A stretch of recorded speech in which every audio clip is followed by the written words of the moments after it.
Hayagriva temple അല്ലെങ്കിൽ ഹയഗ്രീവ മന്ദിരത്തിൻ്റെ ആ പ്രാന്തപ്രദേശം. ഇവിടെ നമ്മളിപ്പോൾ അമ്പലത്തിനുള്ളിലേക്ക് പോവുകയാണ്.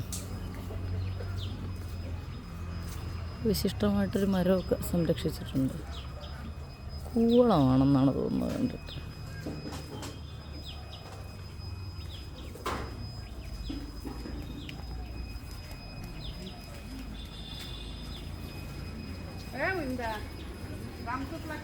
ഓ, വളരെ പടവുകളൊക്കെ കയറിപ്പോണ്ട അമ്പലമാണ്.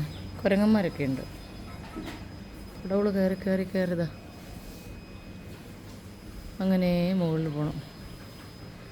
ഇത്രയും പടവുകൾ കയറണം ഹയഗ്രീവ മന്ദിരത്തിലെത്തണമെങ്കിൽ.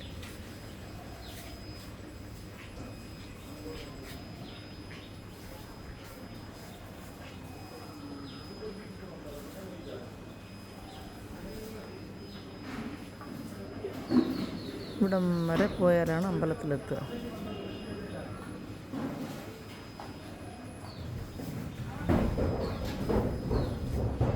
മുകളിലത്തെ ദൃശ്യം അവിടെ എത്തിയിട്ട് കാണിച്ചു തരാം. ദൂരെ ഒരു ചെറിയ ഭാഗവും കാണുന്നുണ്ട് അമ്പലത്തിൻ്റെ.